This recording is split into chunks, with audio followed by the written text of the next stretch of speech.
കാവി പോയതാണ് സാറേ. ആ അതെ. ആ ചായ എടുക്കട്ടെ? ആ ആ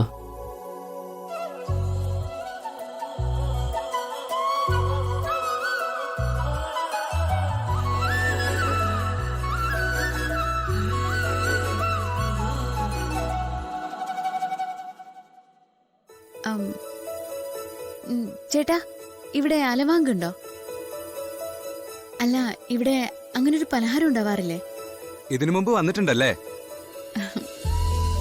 ഉണ്ട്, ചെറുപ്പത്തിലാ വന്നിരിക്കുന്നെ. അലവാങ്ക് അച്ഛൻ ഉണ്ടാക്കുന്ന പലഹാരമായിരുന്നു. അച്ഛനിപ്പോ തീരെ വയ്യ, കടയിലേക്കൊന്നും വരാറേ ഇല്ല. അയ്യോ, അത് കഷ്ടമായല്ലോ. അന്നാ പലഹാരം കഴിച്ചതിന്റെ ഓർമ്മയില് ഇയാള് ഒരുപാട് പ്രതീക്ഷയോടെയാ വന്നത്. അച്ഛന് വയ്യാത്തോണ്ട് സാറേ. വൈകുന്നേരം കുറച്ചൊക്കെ ഉണ്ടാക്കാറുണ്ട്. രാത്രി ആ സമയത്ത് കുറച്ച് ആൾക്കാരുണ്ടാവും, അവർക്ക് കൊടുക്കാൻ വേണ്ടിട്ടാ. ഓ ഹരി, കാര്യം കൃഷി തനിക്ക് വശമുള്ള കാര്യമാണ്. പക്ഷേ ഈ സിറ്റിക്കകത്ത് അത് പ്രാക്ടിക്കൽ ആവൂ? നമ്മുടെ നാട്ടിലെ കൃഷി നന്നാവത്തിന്റെ കാര്യം എന്താ? ഇതുപോലെയുള്ള തോന്നലുകളാണ്. മണ്ണും കൃഷി ചെയ്യാനുള്ള മനസ്സും ഉണ്ടെങ്കിൽ നമുക്കത് മാത്രം മതി. ഞാൻ ഏതായാലും പോയി എന്നെ അന്വേഷിക്കാന്ന് വിചാരിച്ചിരിക്കുക. അതിന് നിങ്ങളുടെ എല്ലാവരുടെ അഭിപ്രായം എനിക്ക് അറിയേണ്ടത്. ഞാനും ഹരിയുടെ തീരുമാനത്തിന് കൂടെ ഉണ്ട് കേട്ടോ. ആഹാ, കൂടെയുണ്ടെന്ന് പറഞ്ഞ് നീ നിന്റെ ജോലിക്ക് പോയി ബാക്കിയുള്ള സമയത്ത് പാടത്തേക്ക് പോകുന്നാണോ? അതോ ഭർത്താവിന്റെ കൂടെ ഫുൾ ടൈം പാടത്ത് നിൽക്കാവുന്നാണോ?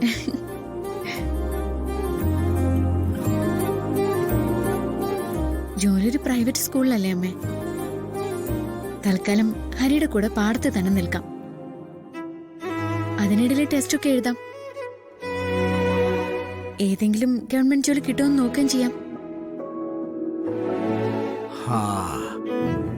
അല്ല സുജാതേ, അപ്പോഴേ ഇവരുടെ മനസ്സിലിപ്പോ അതാ കാര്യം. തിരിച്ചിവിടെ എത്തുമ്പോഴത്തേക്കും രണ്ടും കൂടെ അവരുടെ ജീവിതത്തെ കുറിച്ച് കൃത്യമായിട്ടൊരു തീരുമാനം എടുത്തിട്ടുണ്ട്. ഏതാ? ഇനി നമുക്കൊരു റോളും ഇല്ല.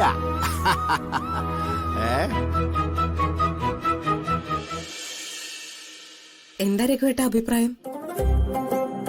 എന്തായാലും ഓരോരുത്തർ ഓരോരോ തീരുമാനങ്ങൾ എടുക്കുമല്ലേ. എന്റെയും റിട്ടയർമെന്റ് ഒക്കെ ആയല്ലോ. ഇനിയും വെറുതെ ഇരിക്കാന്ന് വെച്ചാ അത് പറ്റില്ല. എനിക്കും എന്തെങ്കിലുമൊക്കെ നോക്കണ്ടേ? എനിക്കും സുജാതയ്ക്കും മുന്നോട്ട് നീങ്ങണ്ടേ? എന്താ കാര്യം? അങ്കിള് യുദ്ധമൊക്കെ ചെയ്തിട്ടുണ്ട്, ഈ ശത്രുക്കളോട് ഏറ്റുമുട്ടിയിട്ടുമുണ്ട്. പക്ഷേ പാടത്തിറങ്ങാൻ ധൈര്യമുണ്ടോ? ഈ പാടത്തിറങ്ങാന്നൊക്കെ വെച്ചാ എനിക്കത് വലിയ പിടിയൊന്നുമില്ല. എന്റെ ഹരി, നട്ട് നനച്ച് ഇലയും പൂവാവുന്നത് കാത്തിരിക്കുന്നതൊന്നും രഘുവേട്ടന് ശീലമില്ല. വളർന്നു നിൽക്കുന്നതൊന്നും വെട്ടിക്കളഞ്ഞാലോ രഘുവേട്ട എന്ന് പറഞ്ഞ അപ്പ ഇറങ്ങും വെട്ടുകത്തിയും കൊണ്ട്. അല്ല സുജാതെ, അതൊക്കെ അവിടെ നിൽക്കട്ടെ. ഇയാള് പറഞ്ഞു തന്നാലും നല്ല ഐഡിയ. ഇത്രയും നാള് ചിന്തിക്കാത്തൊരു കാര്യം നമുക്കൂടെ ചിന്തിക്കാലോ. ഞാനും അങ്ങോട്ടേക്ക് ഇറങ്ങിയാലോ? എന്നാ പിന്നെ അങ്ങോട്ട് ഇറങ്ങണം. രഘു സാറേ, ഇതിന്റെ ഗുണം എന്താണെന്ന് അറിയോ? നമ്മുടെ പ്രായ വ്യത്യാസം ഇല്ലാതെ, ആൺ പെൺ വ്യത്യാസം ഇല്ലാതെ എല്ലാവർക്കും ചെയ്യാൻ പറ്റുന്ന തൊഴില. മുന്നിൽ നിന്ന് നയിക്കാൻ ഇവനെ അരി ഉണ്ടെങ്കിലേ നമുക്കങ്ങ് കൂടാന്ന്. ഞാൻ സമ്മതിച്ചു.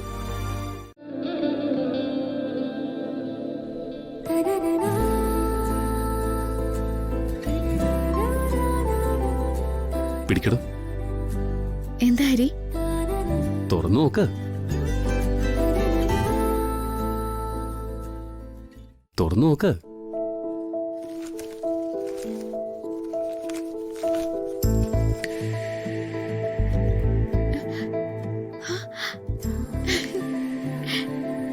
ഇതെവിടുന്നാ? ഞാൻ കുന്നുമേക്കാവി പോയി. അല്ല, രാത്രി ചെന്നാ തരാന്നവര് പറഞ്ഞില്ലേ. അത്രയും ദൂരം പിന്നെയും പോയോ? പോവാതെ പിന്നെ.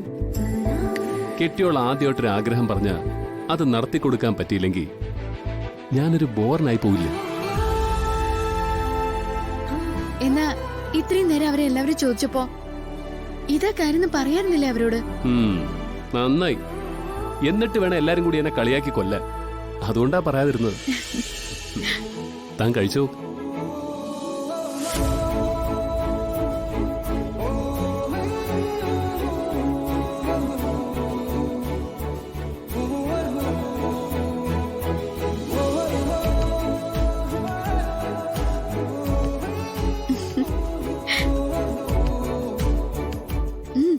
സത്യം, രുചിക്ക് ഒരു മാറ്റമില്ല. അതേ രുചി. ഹരി ഒന്ന് കഴിച്ചു നോക്കിയേ.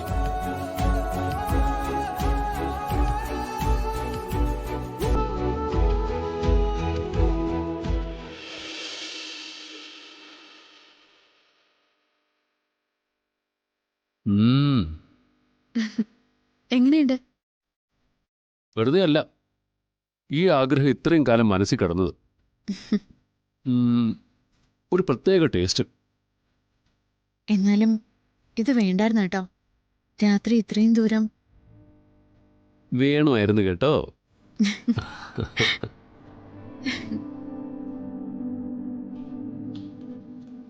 ഇതുപോലെയുള്ള കുഞ്ഞു കുഞ്ഞു ആഗ്രഹങ്ങൾ ഇനി മനസ്സിലിട്ട് പെരുപ്പിക്കണ്ട.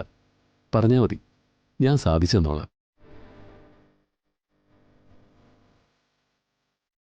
എന്തു പറ്റിയടോ? ഒന്നുമില്ല. ഇതൊരു പുതിയ അനുഭവമല്ലേ? വിവാഹം കഴിഞ്ഞ ഭാര്യയ്ക്ക് ഭർത്താവിനോട് ആഗ്രഹങ്ങൾ പറയാം. അത് സാധിച്ചു കിട്ടുമെന്ന് വിശ്വസിക്കാൻ പറ്റില്ലല്ലോ. എടോ, ഇത് പുതിയ ജീവിതമല്ലേ? ഇവിടുത്തെ രുചികളൊക്കെ പുതിയതല്ലേ?